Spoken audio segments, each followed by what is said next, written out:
por escrito. Por escrito. Radio Anáhuac 1670 AM. Bienvenidos una vez más a Por Escrito. El día de hoy nos acompaña... ¿Qué tal? Sean súper bienvenidos. Mi nombre es Cecilia Durán Mena. ¿Cómo están? Los saludo con mucho gusto. Soy Raúl Sanz. Un servidor, Juan Carlos Padilla, en nuestras redes sociales. Por Raúl. supuesto, como hacemos esta atente por escrito MX, también pueden hacerlo a través de Twitter en @por_escrito_, Instagram, @revista por escrito, en Spotify por escrito. Y aquí lo más importante, hacerles esta invitación para que nos sigan. Todos los miércoles salimos con una nueva emisión a las 9 de la noche. Código, por favor. Tenía la ilusión para introducir este programa de decirles qué cápsula quieren tomar. Lo malo es que no encontré la cápsula de los diferentes colores, pero ya saben a qué me estoy haciendo referencia. Vamos a nuestros pretextos literarios. Pretextos literarios. Ya en nuestros pretextos literarios, mi querido Raúl. Pues mira, haciendo alusión al tema que nos toca hoy, entre el azul y la roja, que me imagino que es lo que nos estabas exponiendo con Matrix, pues hay que irnos por la roja, porque hoy tenemos un tema muy interesante dentro de la literatura, que es el color rojo. Dentro de todos los escritos que se han hecho a través de la historia, vamos a abordar, obviamente, la simbología del color, los autores, porque han hecho uso precisamente, que es un color poderoso, es un color llamativo. Bueno, ya vemos aquí a Ceci, que hasta se vistió hoy de rojo, justamente. Es un color que dentro de la semiología vamos a analizarlo, cómo tiene también que ver dentro de la literatura, los personajes, los contextos, los momentos, las emociones, ¿no? Entonces, hay muchísimo que hablar del color rojo en los libros. Y es que el color rojo es un color que sí o sí te transmite ciertas emociones. Depende también de las latitudes a las que nos vayamos a referir. El color rojo cambia de signo, cambia de símbolo, cambia de forma de significar. Y es que el rojo se asocia a muchas cosas como emoción. Puede ser pasión, puede ser ira, puede ser odio. Y fíjate, es chistoso porque hasta en política el color también está muy, muy involucrado, hasta en economía. En economía, por ejemplo, el color rojo tiene como una tendencia más hacia el socialismo, hacia la parte de una teoría más de izquierda. Y el rojo siempre tiene esta cosa de ser algo que se enciende, sido inspiración de poemas, de cuentos, de novelas, y es un tema muy, muy rico. Había decidido comenzar el programa con la píldora roja o la píldora azul, porque precisamente en esa película de Matrix, Neo decide tomar la píldora roja. Y justo es una alusión a esta pérdida de la tranquilidad, del engaño, del ensueño que simboliza más bien el color. Y como ya nos decía Ceci, dependiendo de cada cultura, va a haber diferentes tonos, diferentes significados a la misma alusión sígnica que es finalmente el rojo.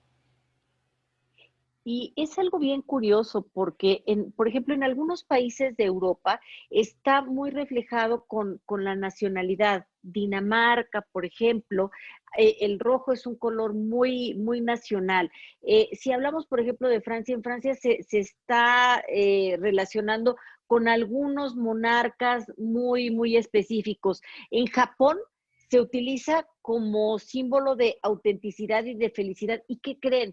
Es un color, el rojo es un color muy femenino, y en Egipto se encuentra asociado con el sol, con la naturaleza, con las diosas Hathor e Isis, que son diosas madres. Entonces, habla como de esa chispa de origen que tendría que ser como el primer color, aparentemente el rojo, y por eso es algo bien interesante todo esto, porque el rojo no es un color indiferente, el rojo es un color que marca, el rojo es un color que se distingue, el rojo es un color que, dependiendo de cada lugar, nos va a significar muchísimas cosas, pero siempre habrá algo que tengas que decir a partir del color rojo. Sí, sí, el rojo es un color que destaca, no voy a decir que por encima de todos los demás, pero es uno de los que más destaca sin lugar a dudas. Ya nos decían ahorita Juan Carlos, Ceci, ¿cuántos elementos, cuántas alusiones puede hacer uno sobre el color rojo, no? Me quedé pensando hace ratito con un comentario de Ceci dentro de la política. Efectivamente, esta denominación que se les hace a las personas, ya sean comunistas o que sean revolucionarios, ¿no? Los famosos rojillos de izquierda, ¿no? Es un término que se escucha frecuentemente. Y aquí ya nos introducía Ceci precisamente, pues, de dónde viene. Pero el rojo tiene demasiado simbolismo. También Juan Carlos ya mencionó la sangre hace rato, y yo pensaba precisamente en la bandera del ejército trigarante, ¿no? Y el rojo que representaba la unión de todos los mexicanos. Mucha gente dice, el rojo en la bandera mexicana representa la sangre. De cierta manera, sí, en realidad se trata de la unión de todos los mexicanos, pero ¿cuál es esa unión? La unión de sangre, la unión de todos los mexicanos precisamente, ¿no? Tenemos otros elementos, si nos vamos a la literatura, el rojo representa también el amor, ¿no? Novelas románticas que están fuertemente marcadas por el amor, por el romanticismo, pero nos vamos a la contraparte. Curiosamente, el rojo también puede representar el odio.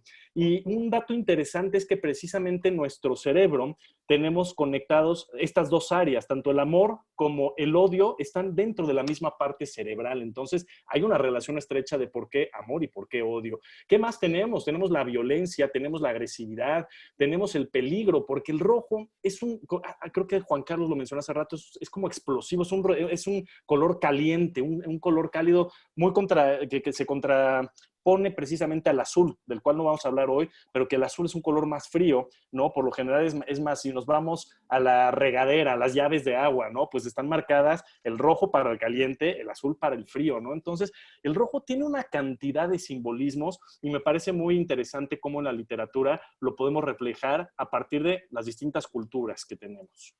Es posiblemente el color dicotómico por excelencia.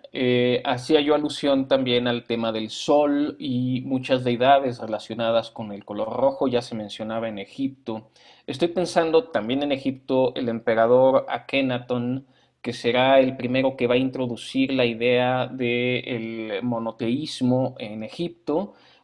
Siempre se le asocia con el sol y el sol está siempre cargado porque es un elemento que llama la atención. Y voy a empezar con alguna de las varias recomendaciones que voy a hacer. Este libro lo tiene que leer precisamente Raúl sobre el varón rojo.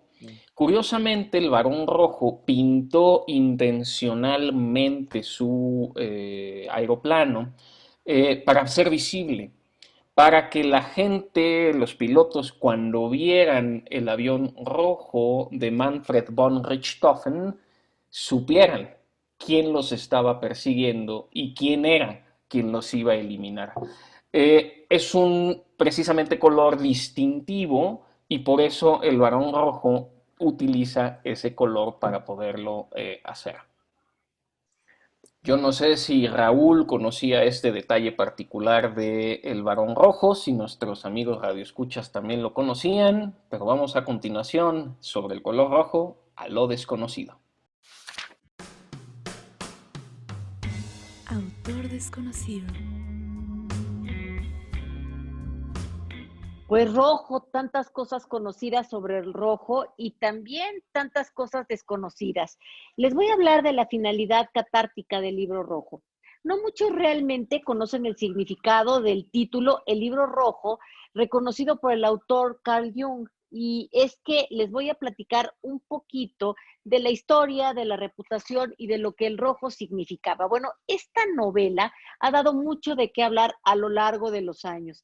Se dice que entre sus páginas contenía como una especie de alquimia de una mente que aspiraba a viajar al inframundo para rescatar su alma. Entonces Jung lo escribió entre 1914 y 1930. Empezó a redactarse justo al final de la Primera Guerra Mundial, lo que provocó que al instante el médico y psiquiatra suizo experimentara una etapa de depresión muy importante. Evidentemente, pues el señor estaba muy triste. ¿Por qué? Porque estaba muy decepcionado de lo que era la humanidad y de lo que la humanidad había hecho en esos momentos. Entonces, esta novela se considera como un legado intelectual enigmático y fascinante, ya que hablaba pues de esta forma en la que el ser humano podría ir y rescatarse a sí mismo después de haber hecho tantas diabluras, ¿verdad? Y lo cierto es que, como siempre sucede con los libros, las críticas no siempre fueron magníficas para esta obra. Sin embargo, hay algo que valdría la pena mencionar. Esta obra se considera como inacabada. Pareciera que Jung al final del tiempo como que se arrepintió, como que ya no quiso estar bajando hacia el infierno para rescatar el alma de un hombre, de él mismo, y había esta profunda sensación de que al estar escribiendo esto, todo se le iba a salir de control. Así es de que prefirió dejarlo ahí, prefirió parar esta obra y dedicarse a otra cosa. Lo cierto y lo que es un hecho es que la mayoría de los lectores siguen sintiendo esta incertidumbre, como zozobra a la hora de leer entre sus páginas. Hay quienes aseguran que lo que pasa es que todo esto es cuestión de la mente y de que la leyenda se hace forma. Pues quieren intentarlo. ¿Por qué no leemos a Jung y por qué no leemos este libro para ver si podemos bajar al inframundo a rescatar el alma del ser humano? Conversaciones.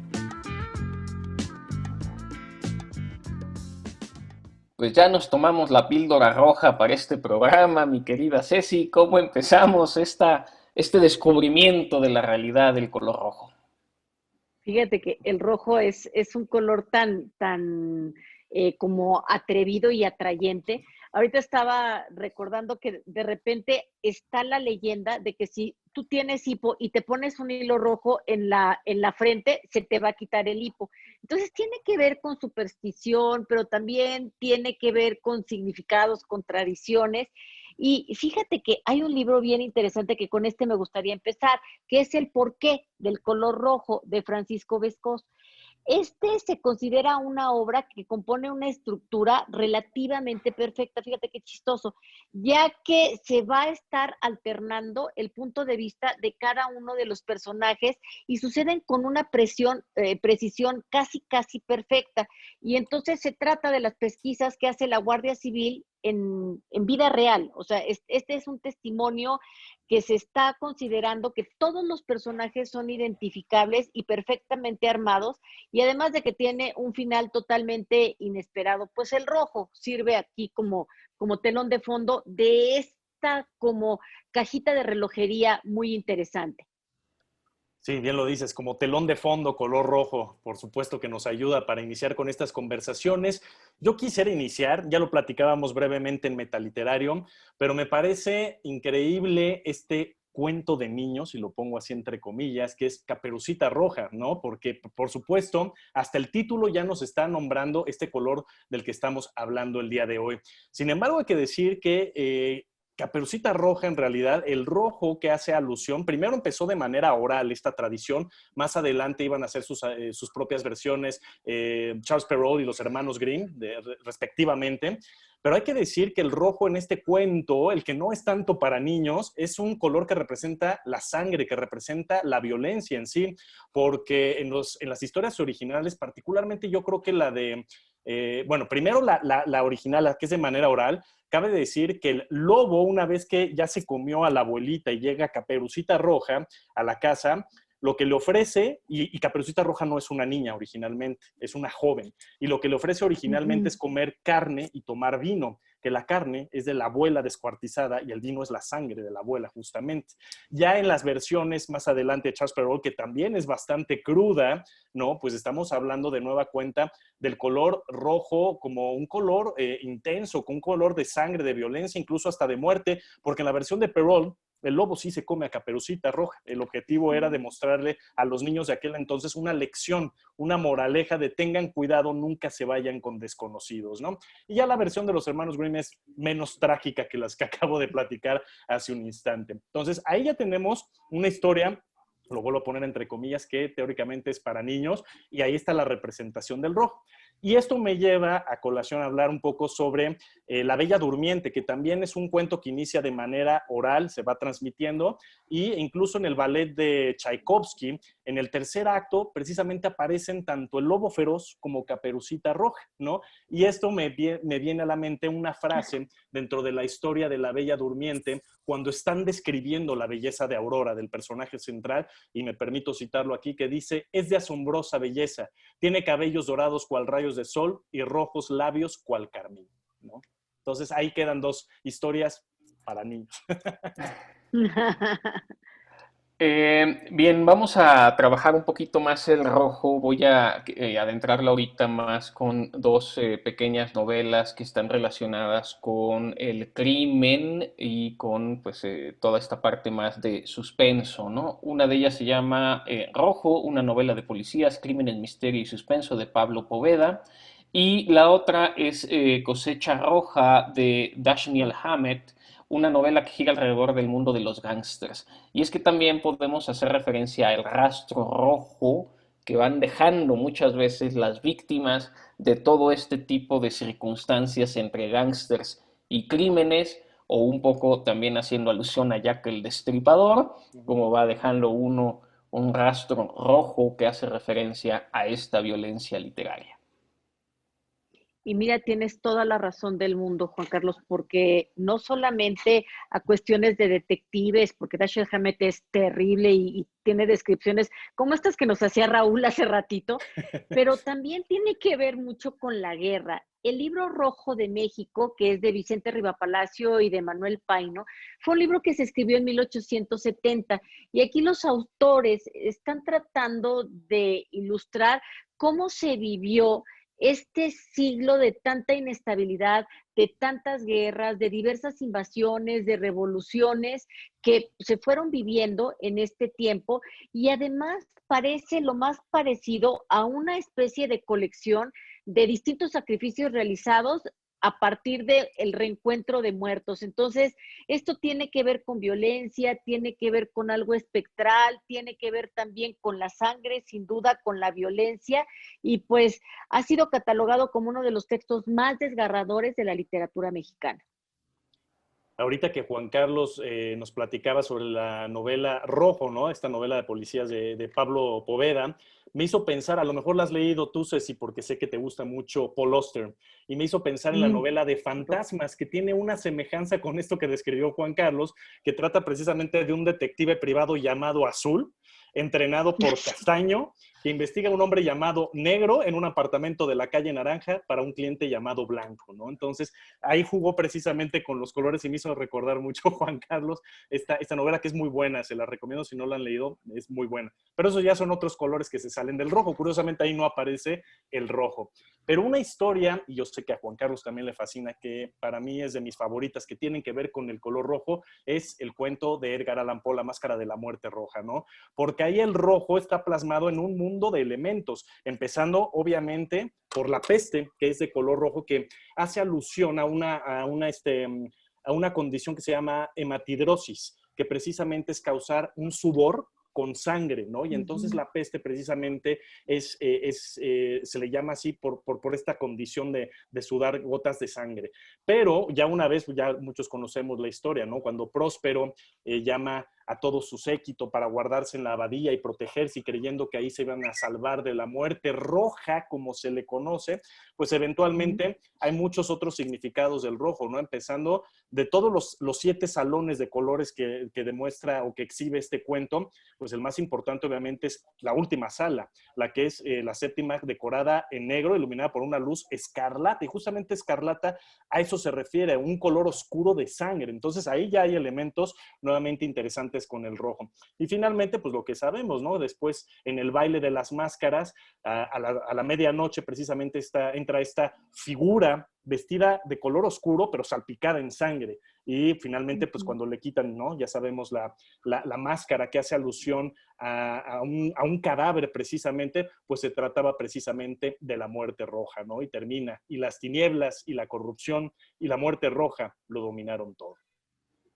Siempre he pensado que las enfermedades tienen un color y tienen un olor. Y más o menos es lo que termina uno percibiendo el aroma de la muerte roja cuando lee a Edgar Allan Poe. Ya hacía referencia Raúl al color escarlata, que es también un, digamos, nombre referente al un rojo un poquito más oscuro. Hay varios autores que emplean el escarlata dentro de los nombres de sus obras. Estoy pensando en La letra escarlata de Nathaniel Hawthorne. Estoy hablando de Estudio en Escarlata, la novela de Arthur Conan Doyle con Sherlock Holmes.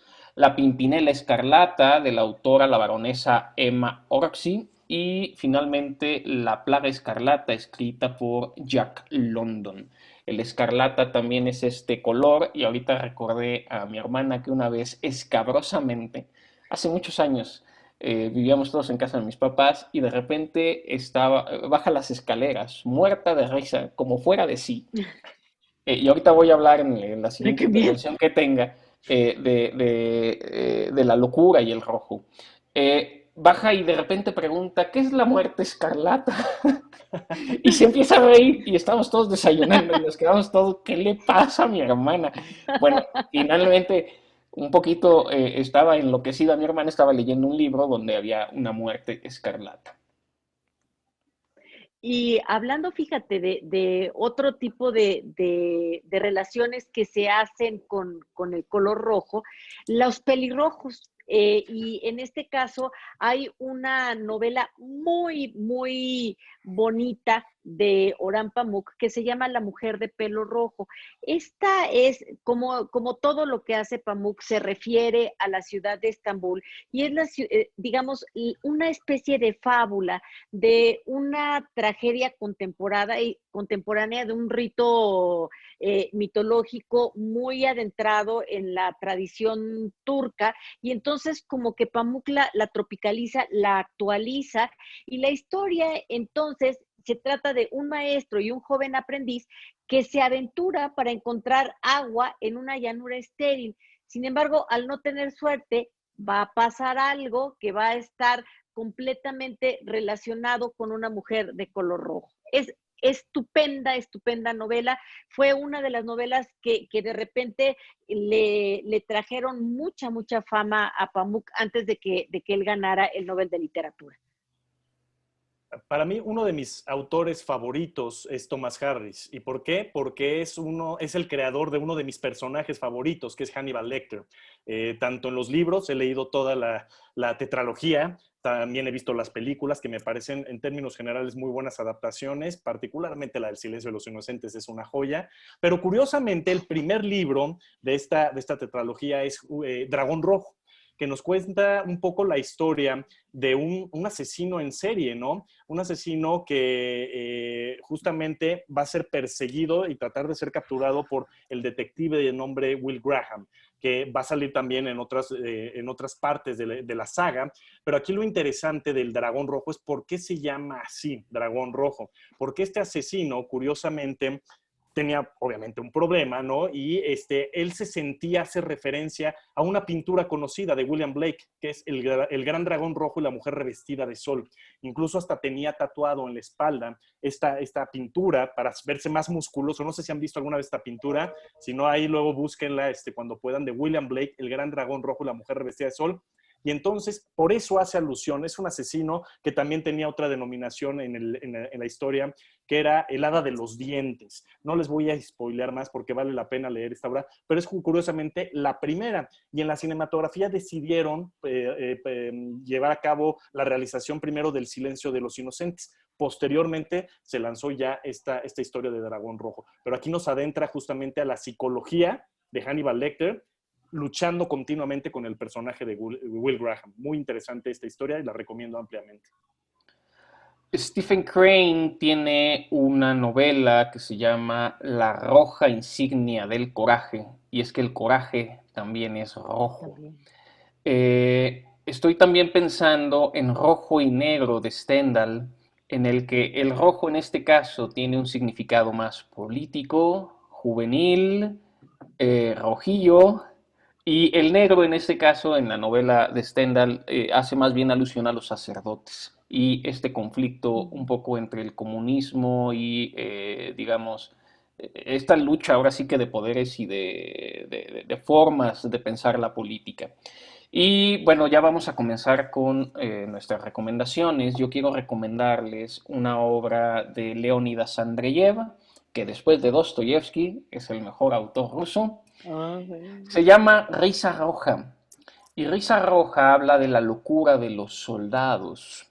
Es una risa desdentada, es una risa enloquecida, es una risa que no da ninguna risa y a la que hace referencia la locura del soldado en plena guerra, Leónidas Andreyev, La Risa Roja. Dura, difícil, pero muy recomendable. Esta va a ser mi recomendación el día de hoy. Vamos haciendo nuestras recomendaciones para después despedir el programa.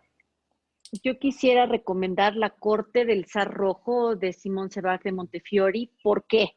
Porque justamente habla de de la corte que formó Stalin, aparentemente después de haber acabado con toda la tradición de los zares. Entonces, aquí se expone a un Stalin que sí tiene una parte muy humana, menos estratégica y en la que se deja seducir durante estos años y nos va introduciendo a todos los miedos que tenía este hombre, a todo lo que significó para él llegar al poder y ser una persona tan extremadamente poderosa. Un libro verdaderamente inteligente de leer. Risa Roja es la que yo le di a Ceci cuando Juan Carlos hizo su comentario de Dostoyevsky hace un momento. Se la alcancé a ver hasta acá. Pero bueno, yo la recomendación la hice hace rato, es el cuento de La Máscara de la Muerte Roja de Edgar Allan Poe. Vale la pena. Y me voy a atrever también a recomendar un título cinematográfico que tiene que ver con rojo. Rojo Amanecer. Vean también esa película. Vale la pena. Pues despedimos el programa. Desgraciadamente se nos terminó el tiempo. Ay, rojos nos ponemos porque quisiéramos más tiempo. Seguimos atrapando lectores para nunca dejarlos ir. Agradezco a Jimena Basulto por ayudarme a hacer este guión. Nos despedimos y nos vemos la próxima semana. Como siempre, un gusto estar con todos ustedes. Recordarles también que todos los miércoles a las 9 de la noche salimos con una nueva emisión a través de Código Libre. Soy Raúl Sanz. Nos vemos y nos escuchamos la próxima semana. Soy Juan Carlos Padilla y antes de despedir a producción me hizo recordarse, sí, claro, yo decía que el rojo de coraje, pero pues los dos corajes, el de la valentía y el de chin, ya se terminó el programa. Agradecemos a Brandon Hurley, a Valeria Martínez y a Inés Rendón por hacer esto posible. Nos vemos y escuchamos la próxima semana.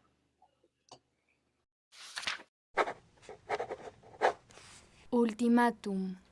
A continuación, les traemos un fragmento de la novela titulada Cosecha Roja, escrita por el autor Dashiell Hammett. La primera persona a quien oí llamar Poisonville a la ciudad de Personville fue un zafiro pelirrojo en el gran barco de Boutte, pero también cambiaba en diptongos otras R's, y no presté atención a lo que hiciera con el nombre de la ciudad. Más tarde, escuché a otros el nombre de igual manera. Aún así, no vi en ellos sino un ejemplo más de ese inane donaire que suele inspirar los retroacanos de la germanía. Pero unos años más tarde fui a Persianville y entonces comprendí mejor el porqué. Durante 40 años, Elliot Wilson, el viejo, padre del que había muerto aquella noche, fue el dueño de Personville, en corazón, alma, piel y entrañas. Era presidente y accionista mayoritario de la Personville Mining Corporation, así como del First National Bank, propietario del Morning Herald y del Evening Herald, los únicos periódicos de la ciudad, y copropietario, al menos de todas las demás empresas de alguna importancia. Aparte de esos bienes, era propietario de un senador de los Estados Unidos, de un par de diputados, del gobernador, del alcalde y de la mayor parte de los diputados del estado. Elliot Wilson era Personville y casi todo el estado.